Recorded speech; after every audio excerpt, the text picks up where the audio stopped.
नाग अश्विन कल की 2898 एडी भारत में बनी सबसे महंगी फिल्मों में से एक है, जिसका महत्वाकांक्षी स्कोप है। यह तेलुगु फिल्म हिंदी और तमिल में डब की गई है, जो विभिन्न इंडस्ट्रीज में फीचर होने वाले एक्टरों के साथ एक पैन इंडिया प्रोजेक्ट के रूप में पेश कर रही है। यह हिंदू पौराणिक कथा को साई-फाई तत्वों के साथ मिला करता है और यहाँ वीएफएक्स को इतनी बढ़िया बनाता है जो अधिकांशतः हॉलीवुड मानकों के समान है। हालांकि फिल्म की अनुकरणीय कथा और नीचे के स्तर के पटकथा के कारण यह थोड़ा हंसीस्पद और निराशाजनक है। कहानी महाभारत के कुरुक्षेत्र युद्ध के अंत पर शुरू होती है, जहां भगवान कृष्ण अमिताभ बच्चन ने अश्वत्थामा को अमरत्व से अभिशाप दिया। 6000 वर्ष और आज से 874 वर्ष आगे स्थान एक वीराना कुरुक्षेत्र है। यस्किन कमल हासन की नियमानुसार काशी अब एकमात्र राजधानी है, जो एक बड़ा ऊंचा उल्टे त्रिकोणीय संरचना योजना में स्थित है, जिसे कॉम्प्लेक्स कहा जाता है। उनके प्रशासक कमांडर इन चीफ मानस शाश्वत चटर्जी द्वारा नेतृत्व करते हुए यात्रा करने वाले प्रवासियों के बीच उन्नत नारी शक्ति की खोज करते हैं। कॉम्प्लेक्स में सैकड़ों गर्भवती महिलाएं होती हैं, जिनके अंडे प्रयोगशाला में उत्पन्न सीरम के लिए प्रजनन होते हैं, जो यस्किन के लिए रहस्यमयी। इस संरचना के बाहर यह एक सर्वजीवी विश्व है, जहां भैरवा, प्रभास जैसे राशि हंटर्स इस प्रसिद्ध इमारत में प्रवेश की तलाश करते हैं, जो ताजगी हवा, सुख, भोजन और पानी प्रदान करती है। पहाड़ियों में मरियम शोभना द्वारा नेतृत्व की गई एक विद्रोही समूह शाम्बाला में वास करता है, जहां एक उच्चतम नेता के जन्म के बारे में एक पूर्वचार की प्रतीक्षा कर रहा है, जो परिवर्तन ला देगा।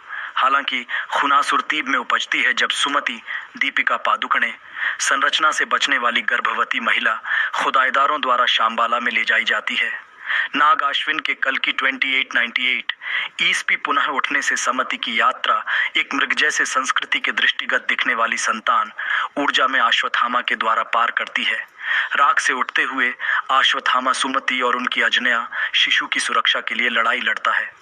नाग अश्विन द्वारा लिखित film dune, star Wars, mad max, fury road, blade runner और मार्वल फिल्मों से बहुत अधिक प्रभावित है। फिल्म का पहला अध्याय धीशा पाटनी और प्रभास के बीच एक अनावश्यक उपप्लॉट के साथ धीमी होता है, जो प्रभास के साथ एक बाध्य रोमांस है। कहानी को अपनी व्याप्ति स्थापित करने के लिए समय लगता है, जिसमें ज्यादातर क्रिया दूसरे अध्याय में शुरू होती है।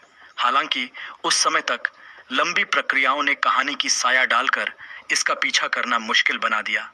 एक बिंदु पर दर्शक दो विशाल अमिताभ बच्चनों को एक दूसरे के खिलाफ लड़ते हुए देखते हैं। प्रभास एक रोबोटिक एआई ड्राइवन कार द्वारा सहायता प्राप्त करता है, जो एक विशाल रोबोट, स्पोर्ट्स कार और अंतरिक्ष यान में परिवर्तित होता है, भी आकाश में उड़ जाता है। अपनी बजटीय प्रकृति के कारण नाग अश्विन की काल की 2898 एडी में विजय देवरकोंडा, मृणाल ठाकुर, फिल्म निर्माता एस राजमौली और राम गोपाल वर्मा और मलयालम स्टार अन्ना बेन जैसे अभिनय करने वालों के नामी चेहरों के कमियों की विशाल संख्या है। सितारे सुमति और अश्वत्थामा के रास्ते कठिन भू प्रदेशों से शंबला की सुरक्षा के लिए पहुंचने के दौरान संक्षेप में दिखाई देते हैं। फिल्मकार को इस बड़ी पैमाने पर फिल्म बनाने के लिए पूरे मार्क्स प्राप्त होते हैं। वीएफएक्स जबरदस्त है और हॉलीवुड फिल्मों के समान है, हालांकि कभी-कभी परिचित भी लगता है। हालांकि क्या वीएफएक्स केवल एक फिल्म को बचा सकती है? दिशा पाटानी की भूमिका संगीत जोड़ने के लिए प्राथमिकता प्राप्त करने के लिए प्रकाशित होती है, हालांकि उनकी मौजूदगी अनावश्यक महसूस होती है। प्रभास की कॉमिक टाइमिंग सबसे अच्छी नहीं है और दीपिका पदुकोण फिल्म के 180 मिनट के दौरान एकल अभिव्यक्ति बनाए रखती है। अमिताभ बच्चन अद्भुत अश्वत्थामा के रूप में अकेले स्थानीय और चित्रात्मक रूप से पूरे कास्ट से बाहर खड़े होते हैं। मुझे विशेष रूप से कमल हासन के किरदार के बारे में अधिक जानकारी हासिल होती है, क्योंकि फिल्म को लघुत्तरण पर समाप्त होने का संकेत देती है। इस विश्व में और अधिक संस्करणों की वादमेश्वरी अनुशंसा करती है।